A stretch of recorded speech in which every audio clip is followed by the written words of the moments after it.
Saudi Extreme. Enjoy smooth speed. আন্তর্জাতিক খবরের আয়োজন পূর্ব পশ্চিমে আপনাদের সাথে আছে আমি মাহমুদা মৌমিতা। শিরোনাম বলছিলাম, এবারে চলে যাচ্ছে পুরো খবরে। বিশ্বে একদিনে করোনায় 7,600 মানুষের মৃত্যু হয়েছে, নতুন রোগী শনাক্ত হয়েছে 3,74,000।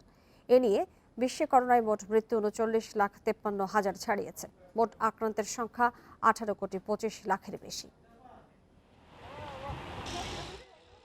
ব্রাজিলে কয়েকদিনের ব্যবধানে আবারও বেড়েছে করোনায় প্রাণহানি। একদিনে মারা গেছে 1,900-র বেশি মানুষ। নতুন শনাক্ত হয়েছে 64,000 রোগী। ভারতে গত 24 ঘন্টায় মারা গেছে 816 জন, শনাক্ত হয়েছে 46,000 রোগী। ভারতে টানা 23 দিন ধরে 5%-এর নিচে করোনা রোগী শনাক্ত হচ্ছে। এদিকে চতুর্থ ভ্যাকসিন হিসেবে মডার্না টিকাকে জরুরি ব্যবহারের অনুমোদন দিয়েছে দেশটির প্রশাসন। ভারত বায়োটেকের কোভ্যাক্সিন আলফা ও ডেল্টা দুটি ধরনের বিরুদ্ধেই যথেষ্ট কার্যকর বলে জানিয়েছে মার্কিন স্বাস্থ্য অধিদপ্তর। যুক্তরাজ্যে বাড়ছে সংক্রমণ। নতুন 20,400 জনের করোনা শনাক্ত হয়েছে। করোনায় আক্রান্ত হয়েছেন যুক্তরাজ্যের সেনাপ্রধান স্যার নিক কার্টার। এরপরই কোয়ারেন্টাইনে গেছেন দেশটির প্রতিরক্ষামন্ত্রী এবং শীর্ষ সামরিক কমান্ডাররা। ইরানে প্রথমবারের মতো 10 জনের দেহে করোনা ভাইরাসের ডেল্টা ভ্যারিয়েন্ট শনাক্ত হয়েছে। এদিকে তিউনিসিয়ায় ভয়াবহভাবে বেড়েছে করোনার সংক্রমণ, দেখা দিয়েছে হাসপাতালে শয্যা সংকট। ইন্দোনেশিয়ায় ফের বেড়েছে সংক্রমণ। এদিকে গত 24 ঘন্টায় অস্ট্রেলিয়ার নিউ সাউথ ওয়েলসে 22 জন নতুন রোগী শনাক্ত হয়েছে। 60 বছরের কম বয়সীদের জন্য ফাইজারের টিকা দেওয়ার অনুমতি দিয়েছে অস্ট্রেলীয় সরকার। Lutfa Fauzia, Independent News. করোনার নতুন ধরনের কারণে বাংলাদেশ সহ 6 দেশের উপর ভ্রমণ নিষেধাজ্ঞা দিয়েছে তুরস্ক। দেশটির স্বরাষ্ট্র মন্ত্রণালয় থেকে এই তথ্য জানানো হয়েছে। বাকি দেশগুলো হলো Nepal, Bharat, Brazil, south Africa এবং শ্রীলঙ্কা। ঘোষণায় বলা হয়েছে, বৃহস্পতিবার থেকে পরবর্তী নির্দেশ না দেওয়া পর্যন্ত এসব দেশের সঙ্গে তুরস্কের বিমান চলাচল বন্ধ থাকবে। করোনা সংক্রমণের নতুন ধরনের প্রকোপ দেখা দেয় স্থল, আকাশ, সমুদ্র যে কোনো ধরনের সরাসরি প্রবেশ বন্ধের সিদ্ধান্ত নেয় দেশটির স্বাস্থ্য মন্ত্রণালয়। এছাড়া তুরস্কে এই 6 দেশের বাইরে থেকে যাওয়াদের ক্ষেত্রে 14 দিনের কোয়ারেন্টাইন বাধ্যতামূলক। দেখাতে হবে করোনার নেগেটিভ পরীক্ষার ফল।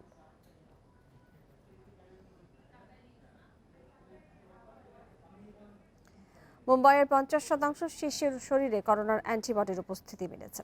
বোম্বে মিউনিসিপ্যাল কর্পোরেশন বিএমসির চতুর্থ সমীক্ষায় এই তথ্য উঠে এসেছে। 1 এপ্রিল থেকে 15 জুন পর্যন্ত মুম্বাইয়ের 24টি ওয়ার্ডের 2,176 শিশুর উপর সমীক্ষা করা হয়েছে। সমীক্ষায় মুম্বাইয়ের 1 থেকে 18 বছর বয়সীদের 51%-এর শরীরে করোনার অ্যান্টিবডি পাওয়া গেছে। ভারতে করোনার সংক্রমণের দ্বিতীয় ঢেউয়ে বিপর্যস্ত রাজ্যগুলোর মধ্যে অন্যতম মহারাষ্ট্র। বিশেষজ্ঞদের ধারণা, করোনার তৃতীয় ঢেউ এলে জনবহুল এই শহর আবার বিপর্যয়ের মুখে পড়তে পারে।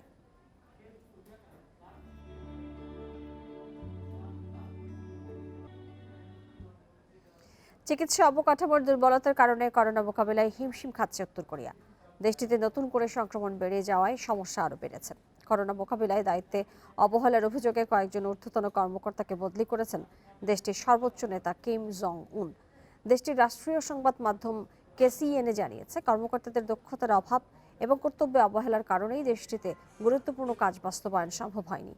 এতে করোনা পরিস্থিতি আরও খারাপ হয়েছে। কিম জং উন ওই কর্মকর্তাদের নিষ্ক্রিয় হিসেবে উল্লেখ করেছেন। গত 1.5 বছর ধরে উত্তর কোরিয়ায় করোনায় মৃত্যু বা আক্রান্তের কোনো খবর পাওয়া যায়নি। তবে এই শীর্ষ কর্মকর্তাদের বদলির ঘটনার পর ধারণা করা হচ্ছে দেশটিতে আবারও করোনার সংক্রমণ শুরু হয়েছে।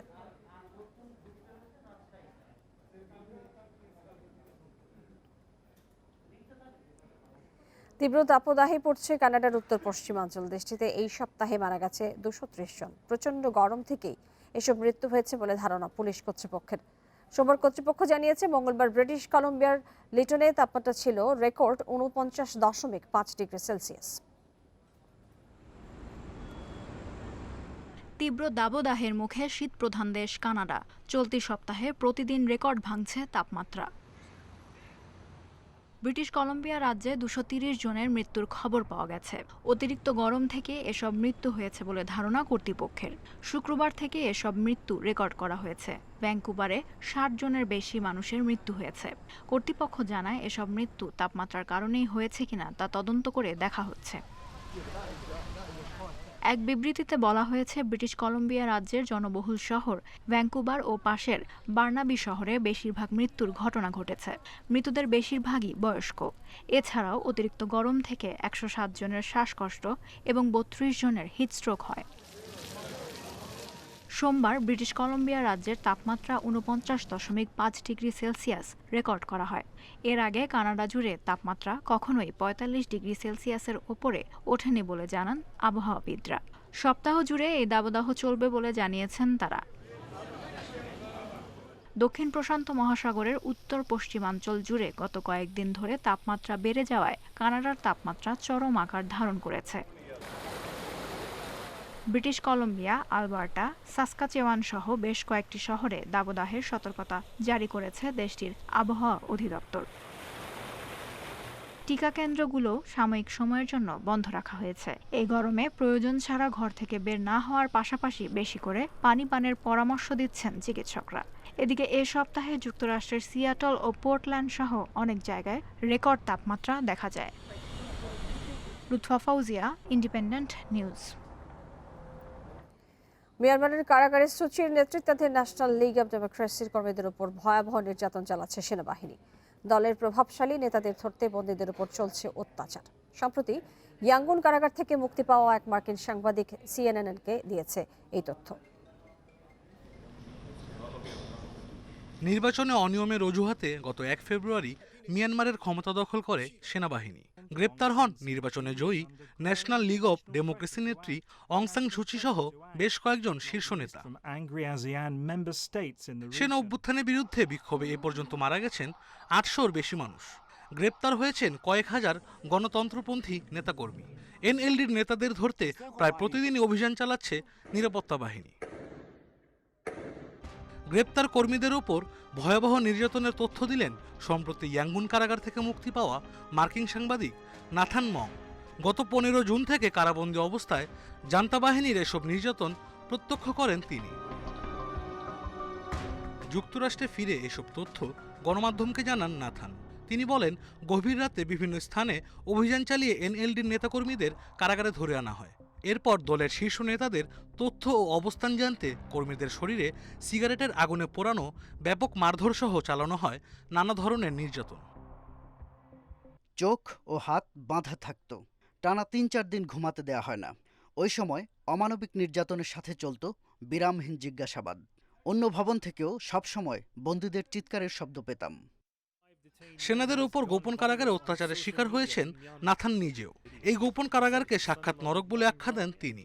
অসহনীয় নির্যাতনের কারণে আত্মহত্যার চেষ্টাও করেন নাথান। আশরাফ শুভ, ইন্ডিপেন্ডেন্ট নিউজ। মিয়ানমারে জান্তা বিরোধীদের নিয়ে গঠিত পিপলস ডিফেন্স ফোর্স পিডিএফ এর সঙ্গে সংঘর্ষে ৪৪ সেনা নিহত হয়েছেন। স্থানীয় গণমাধ্যম মিয়ানমার নাও জানিয়েছে, দেশটির সাগিং অঞ্চলে গত বৃহস্পতিবার থেকে শনিবার পর্যন্ত ৩ দিনের সংঘর্ষে এই হতাহতের ঘটনা ঘটে। সেনাবাহিনীর সঙ্গে সংঘর্ষে পিডিএফ বিদ্রোহীদের সহায়তা করেছে কাচিন ইন্ডিপেন্ডেন্স আর্মি KIA। বৃহস্পতিবার হিতিজিয়াংয়ের একটি গ্রামে সেনাবাহিনীকে লক্ষ্য করে হামলা চালায় বিদ্রোহীরা। এতে জান্তার ৩০ জনের বেশি সদস্য নিহত হয়েছেন। এদিকে সেনা শাসনের বিরুদ্ধে জনগণকে ঐক্যবদ্ধ থাকার আহ্বান জানিয়েছেন দেশটির ক্ষমতাচ্যুত নেত্রী অং সান সুচি। মঙ্গলবার আদালতে সাক্ষ্য দেওয়ার সময় এই আহ্বান জানান তিনি।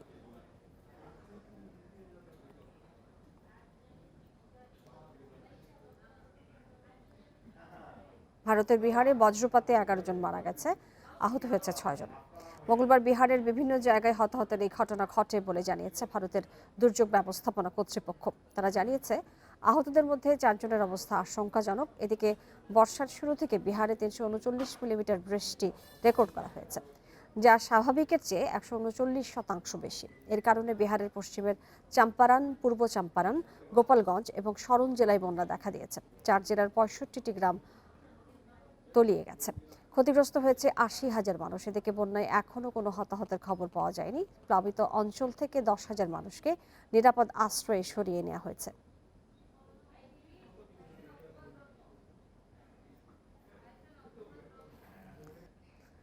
মার্কিন সেনা প্রত্যাহারের পর আফগানিস্তানে গৃহযুদ্ধ দেখা দেওয়ায় শঙ্কা জানিয়েছেন যুক্তরাষ্ট্রের সামরিক বাহিনীর শীর্ষ commander general Scott Miller.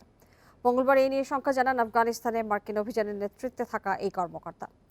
General Miller বলেছেন, বিদেশি সেনারা চলে যাওয়ার পর আফগানিস্তানের নেতারা ঐক্যবদ্ধ হতে ব্যর্থ হলে দেশটি কঠিন পরিস্থিতিতে পড়বে। মে মাসে আফগানিস্তান থেকে মার্কিন সেনা সরিয়ে নেওয়ার প্রক্রিয়া শুরু হয়। এরপর থেকেই দেশটিতে বেড়েছে তালেবানের হামলার ঘটনা। একের পর এক এলাকা দখল করে চলেছে গোষ্ঠীটি। এমন পরিস্থিতিতেও আগামী 11 সেপ্টেম্বরের পর দেশটিতে আর কোনো বিদেশি সেনা না রাখার সিদ্ধান্ত বহাল রাখা হয়েছে।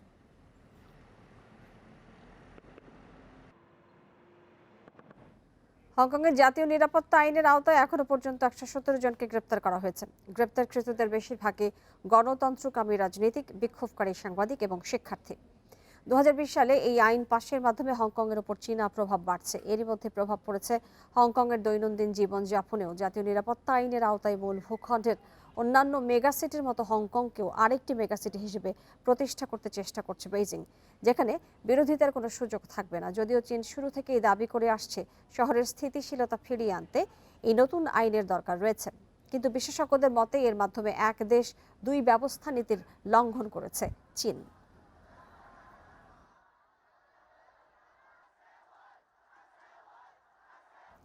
তাইওয়ানে জুডো ক্লাসে আহত হয়ে 7 বছর বয়সী এক শিশু মারা গেছে। গত এপ্রিলে অনুশীলনের সময় 27 বার ছেলেটিকে আছড়ে মেঝেতে ফেলেন জুডো ক্লাসের প্রশিক্ষক। এরপর মস্তিষ্কে রক্তক্ষরণজনিত কারণে 2 মাস লাইফ সাপোর্টে ছিল শিশুটি। স্থানীয় গণমাধ্যমের বরাত দিয়ে বিবিসি জানিয়েছে, কোমায় চলে যাওয়া শিশুটির লাইফ সাপোর্ট 70 দিন পর খুলে নেওয়ার সিদ্ধান্ত নেয় তার বাবা মা। 60 বছর বয়সী ওই প্রশিক্ষককে শারীরিক নির্যাতনের দায়ে গ্রেপ্তার করা হলেও $1 লাখ তাইওয়ান দিয়ে জামিন পান তিনি।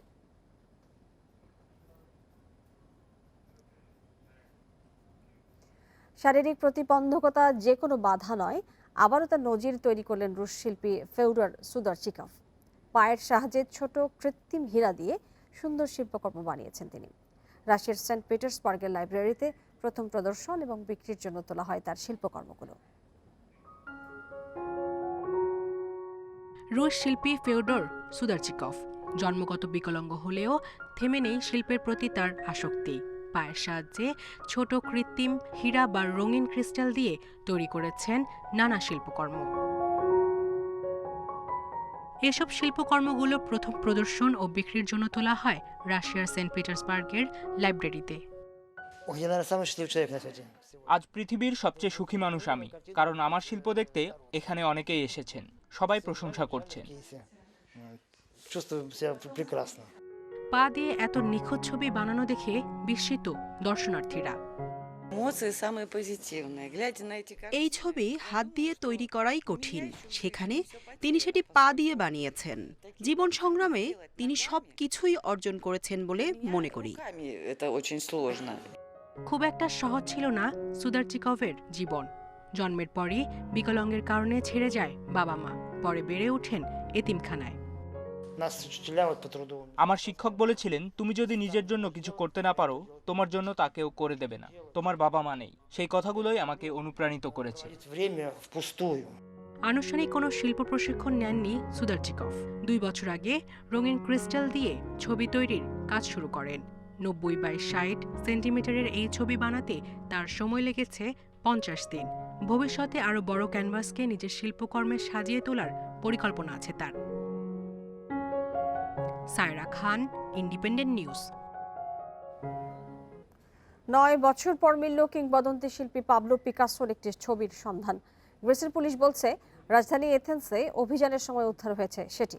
সঙ্গে ডাচ চিত্রকর পিয়েত মদ্রিয়ানের আঁকা স্টেমার মিল উইথ সামার হাউস নামের ছবিটিও উদ্ধার করা হয়েছে। এই ঘটনায় জড়িত সন্দেহে 49 বছরের এক নির্মাণ শ্রমিককে গ্রেপ্তার করেছে পুলিশ।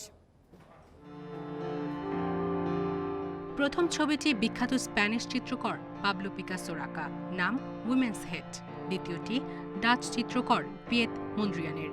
2012 সালের জানুয়ারিতে গ্রিসের ন্যাশনাল আর্ট গ্যালারিতে ডাকাতির পর থেকেই খুঁজে পাওয়া যাচ্ছিল না শিল্পকর্ম দুটি। 9 বছর পর দুটি ছবি উদ্ধারের কথা জানালো গ্রিসের পুলিশ। তারা বলছে, অ্যাথেন্সের কাছাকাছি শুকিয়ে যাওয়া এক নদীর তীরে প্লাস্টিকে মুড়িয়ে লুকানো ছিল সেগুলো। সম্প্রতি সংস্কার হওয়া অ্যাথেন্সের ন্যাশনাল আর্ট গ্যালারিতেই ফিরে যাচ্ছে পিকাসোর শিল্পকর্মটি। 2012 সালের ক্ষত কাটিয়ে উঠতে যাচ্ছে গ্যালারিটি। পিকাসো শিল্পকর্মটি রাখা হবে আগের জায়গাতেই। 1949 সালে এটি গ্রিক জনগণকে উৎসর্গ করেছিলেন পিকাসো। ছবিটি আঁকা হয় তারও 1 দশক আগে। নাৎসি জার্মানির বিরুদ্ধে প্রতিরোধের স্বীকৃতি চিহ্ন বহন করছে এটি। 2012 সালে সেই ডাকাতির সময় ধ্বংস হয় আরও একটি চিত্রকর্ম। সেটি ইতালির 16 শতকের শিল্পী গুলিয়েলমোর আঁকা। তবে পিকাসো ও মন্দ্রিয়ানের শিল্পকর্ম দুটি উদ্ধার হওয়াকে বড় সাফল্য হিসেবে দেখছে গ্রিস। সায়রা খান, ইন্ডিপেন্ডেন্ট নিউজ। আর এই ছিল আজকের পূর্ব পশ্চিমের সবসময়ের সবশেষ খবর। জানতে চোখ রাখুন ফেসবুক, ইউটিউব এবং টুইটারে। সাথে থাকার জন্য আপনাদের সবাইকে ধন্যবাদ জানাচ্ছি।